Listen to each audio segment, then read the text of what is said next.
መሳርሕታት ገዛ ኤሌክትሪክ ከመይ ከም ዝጥቀሙን ቆጣብነት ንምንታይ ከም ዘድልይን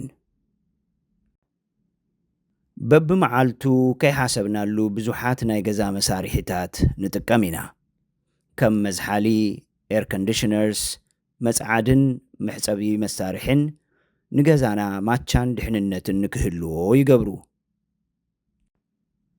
እዚኦም ኩሎም መሳርሒታት ኤሌክትሪክ ይጥቀሙ እዮም። ስለዚ እውን ዝሰርሑሉ ኣካይዳ ክንደየናይ ሓይሊ ከም እንጥቀምን ንኤሌክትሪክ ክንደይ ከም እንኸፍልን ይውስኑ። መሳርሕታት ንኤሌክትሪክ ሓይሊ ናብ ዝረብሕ ነገር ብምልዋጥ ይጥቀሙ። መዝሓሊ ኤሌክትሪክ ተጠቒሙ መግቢ የዝሕል። ኤር ኮንዲሽነር ኤሌክትሪክ ተጠቒሙ ሙቐት ካብ ገዛኹም ኣወጊዱ ዝሓሸ ንክዝሕል ይገብር። መሕጸቢ መሳርሒ ኤሌክትሪክ ተጠቒሙ ክዳን ይሓጽብን ይጸሙቕን። ከምኡ እውን መንቀጺ ኤሌክትሪክ ተጠቒሙ ኣየር የምውቕን የንቅጾምን። ዋላ ንኣሽቱ መሳርሒታት ከም ማይክሮዌቭን ቡን መፍልሕን ንኽሰርሑ ኤሌክትሪክ ይጥቀሙ። መሳርሒታት ምስ ዝኣርጉ ወይ ምስራሕ ምስ ሰኣኖም ካብ ካሊእ እዋን ብተፈለየ መገዲ ብዙሕ ኤሌክትሪክ ይጥቀሙ። ንኣብነት ዝኣረገ መዝሓሊ ንምዝሓል ኩሉ ሻዕ ክሰርሕ ኣለዎ፣ ወይም ኤር ኮንዲሽነር ምስ ረሳሕ ፊልተር ካብ ዝግባእ ንዓቀብ ይሰርሕ። እዚ ተወሳኺ ሓይሊ ምጥቃም ክፍሊት ኤሌክትሪክ ይውስኽን ንስርዓተ ኤሌክትሪክ ብሓይሊ ክሰርሕ ይገብሮን። መሳርሕታት ብጽቡቕ ምስ ዝተሓዙ ዝሓሸ ይቁጥቡ። ቀለልቲ ነገራት ከም ፊልተርስ ምጽራይ፣ ምፍታሽ ማዕጾ መዕበስን መሰረታዊ ጽገና ምግባርን ዓብዪ ለውጢ ከምጽኡ ይኽእሉ። መዝሓሊኹምን ፍሪዘርኩምን መዝሓሊኹም ሙሉእ መዓልቲን ሙሉእ ለይቲን ይሰርሕ እዩ። ስለዚ እውን ዋላ ንኣሽቱ ለውጥታት የርብሑ። መዝሓሊኹም ኣብ መንጎ 37ን 40 ዲግሪ ፋራናይት ግበርዎ። ፍሪዘርኩም ኣብ 0 ዲግሪ ግበርዎ። ካብዚ ንታሕቲ እንተዝሒሎም ኣብቲ ምግቢ ዝሓሸ ለውጢ ከይፈጠሩ ብዙሕ ኤሌክትሪክ ይጥቀሙ። መዕበስ ማዕጾ ፈትሹ። ብታሕቲ ወረቐት ጌርኩም ማዕጾኹም ዕጸው። ብቐሊሉ ስሒብኩም ነቲ ወረቐት ክተውፅኡ እንተኽኢልኩም እቲ መዕበሲ ክቕየር ኣለዎ። ንመመሓደርቲ ገዛውትኹም ወይም ናይ ጸገና ሰባት ረኺብኩም ነቲ መዕበስ ኣቐይሩ። ጽቡቕ መዕበስ ዝሑል ኣየር ኣብ ውሽጢ ክጸንሕ ይገብር። ማዕጾ ተኸፊቱ ነዊሕ ክጸንሕ ኣይትግበሩ። ኣብ እትኸፍትሉ እዋን ዝሑል ኣየር ይመሉቕ፣ ከምኡ እውን መዝሓሊኹም ብዙሕ ንኽጽዕር ይገብር። መዝሓሊኹምን ፍሪዘርኩምን ብዝተኸኣለ መጠን ምልእ ኣብልዎ። ዝሑል መግቢ ንኻልኦት መግብታት ከዝሕል ይጠቅም፣ ግና ነቲ ኣየር መዘዋወሪ ከይተዓብስዎ፣ ኣየር ክዘዋወር ስለ ዘለዎ። በረድ ዝዓቁር ፍሪዘር እንተለኩም በብእዋኑ ክመክኽ ምግባሩ ዝሓሸ ንክሰርሕ ይገብር እዩ። በረድ ከም ከዋሊ ኮይኑ ነቲ ፍሪዘር ጻዕሪ ይውስኸሉ። ረጒድ በረድ ምዕቋር ምስ ረኣኹም ምምካኹ ግዚኡ በፂሑ ኣሎ ማለት እዩ። እዚ ንምግባር ነቲ መግቢ ካብ ፍሪዘር ናብ መዝሓሊ ኣዙሩ። ነቲ ሶኬት መዝሓሊ ንቐሉ። በረድ እውን ክመክኽ ግበሩ። ፎጣ ወይ ጎድጓዳ ሸሓነ ብታሕቲ ማይክን ከዓቁር ግበሩ። ወይ ፍሪዘርኩም ማይ መልገሲ ሻምብቆ እንተለዎ ናብ ደገ ንክፈስስ ግበሩ። ሓደ ሻዕ በረድ ምስ ተኣለየን ውሽጡ ምስ ደረቐን ነቲ ሶኬት መሊስኩም ሸኩዕኹም መግቢ ምለሱሉ። ንበረድ ምቁጽጻር እቲ ፍሪዘር ዝሓሸ ንኽዝሕል ሓይሊ ክቁጥብ ይገብሮ። ኣብ መጽዓድን ኦቨንን መግቢ ምስራሕ። መግቢ እተብስሉሉ ብጋዝ ወይ ብኤሌክትሪክ ዝሰርሕ መሳርሒታት ብምጥቃም ምዃኑ ብዘየገድስ መግቢ ምብሳል ብዙሕ ሓይሊ ዝወስድ እዩ፣ ብፍላይ ዓብዪ መጽዓድ ኣብ ምጥቃም ሓዊሱ። ውሑድ መግቢ ተብስሉ እንተኾይንኩም ከክንዲ ዓብዪ ኦቨን፣ ማይክሮዌቭ፣ ቶስተር ኦቨን ወይ ኤር ፍራየር ተጠቐሙ። እዞም ንኣሽቱ መሳርሒታት መግቢ ንምብሳል ቀልጢፎም ይውዕዩን ውሑድ ኤሌክትሪክ ይጥቀሙን። ናብ በርነር ተእትውዎ ድስቲ መጠኑ ማዕረ ማዕረቲ በርነር ክኸውን ግበሩ። ንእሽተይ ድስቲ ኣብ ዓብዪ በርነር ብዙሕ ሙቐት የባኽን። መግቢ ቀልጢፉ ንኽበስል ስለ ዝገብሮ ነቲ ድስቲ ብመኽደን ክደንዎ። ነቲ ናይ ኦቨን ማዕጾ ደደጋጊምኩም ካብ ምኽትፋት ተቖጠቡ። በብዝኸፈትኩምዎ ሙቐት ይመልቕን እቲ ኦቨን እውን መሊሱ ንኸውዒ ብዙሕ ሓይሊ ይጥቀምን። ክዳውንቲ ምሕጻብ መሳርሒ መሕጸቢ ዝጥቀሙሉ መብዛሕቱ ሓይሊ ማይ ንምውዓይ ዝውዕል እዩ።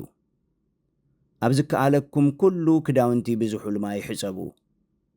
መጽረዪ ሳሙና ምስ ዝሑል ማይ ጽቡቕ ይሰርሑ እዮም። ስለ ዝኾነ እውን እቲ መሳርሒ ማይ ስለ ዘየውዒ ሓይሊ ይቝጥብ።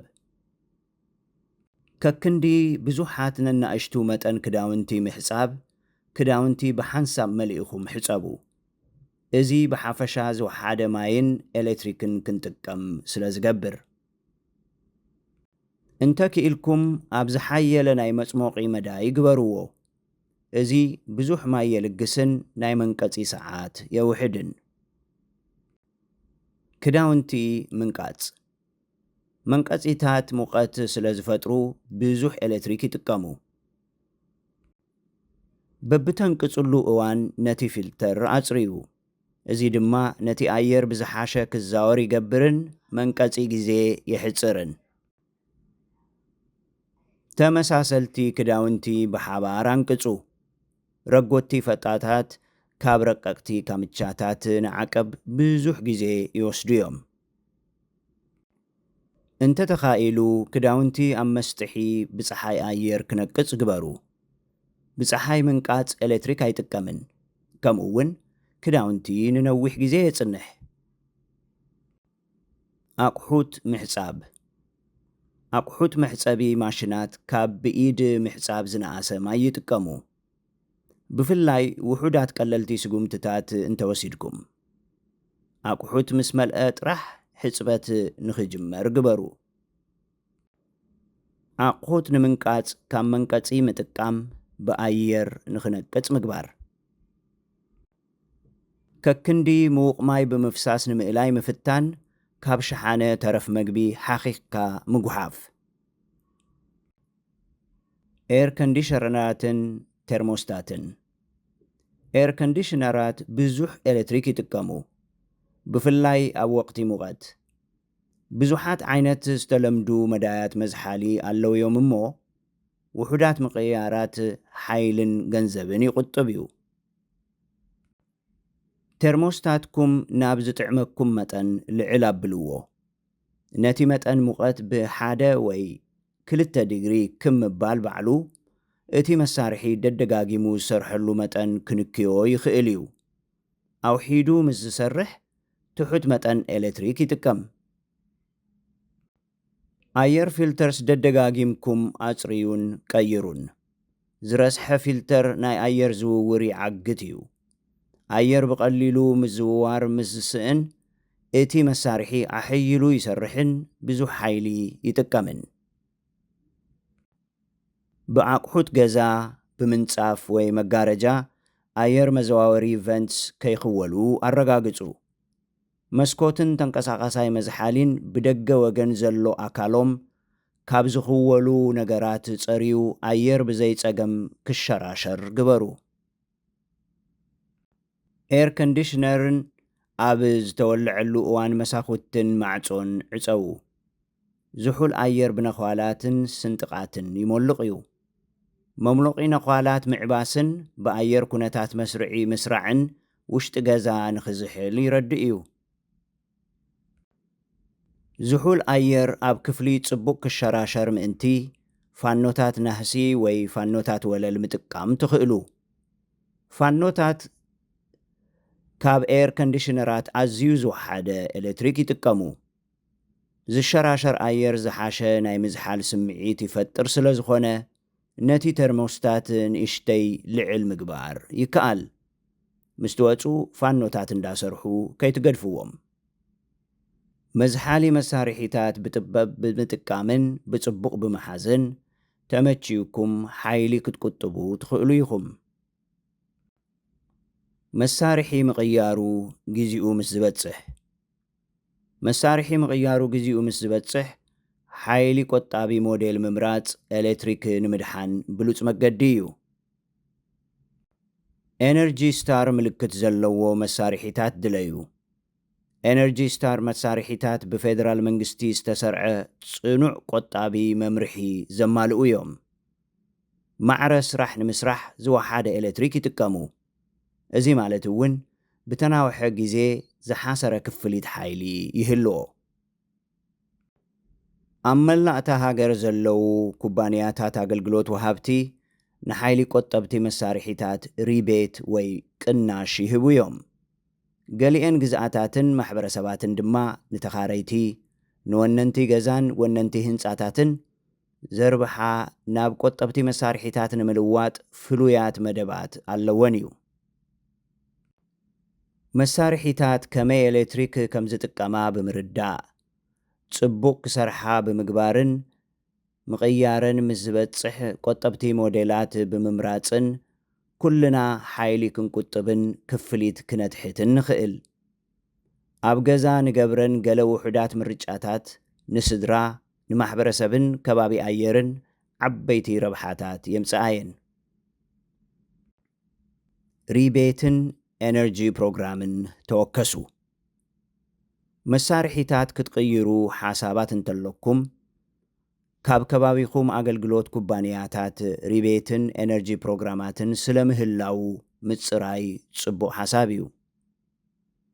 ብዙሓት ናይ ኤሌክትሪክን ጋዝን ኩባንያታት ከም መዝሓሊታት፣ መሕጸቢ ማሽናት፣ ሙቐት ፓምፕን ኤር ኮንዲሽነራትን ንሓይሊ ቆጠብቲ መሳርሒታት ሪቤት ይህቡ እዮም።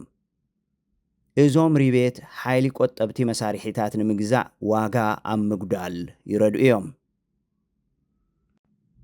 ገሊኦም ማሕበረሰባት ድማ ንተኻረይቲ ወነንቲ ገዛን ኣካረይቲን መሳርሒታት ናብ ዝሓሸ ክብ ብምባል ሓይልን ገንዘብን ንኽቁጥቡ መደባት የናድዩ።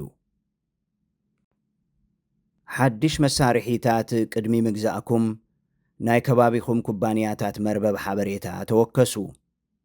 ብቁልጡፍ ዝፍጸም ምውካስ ብዙሕ ገንዘብ ከድሕነልኩምን ንብዙሓት ዓመታት ቆጢቡ ዝሰርሐልኩም መሳርሒ ንኽትመርጹን ይረድአኩም። ውሑዳት ናእሽቱ ምርጫታት ዓብዪ ለውጢ ክፈጥሩ ይኽእሉ እዮም። ሓይሊ ብጥበብ ተጠቐሙ።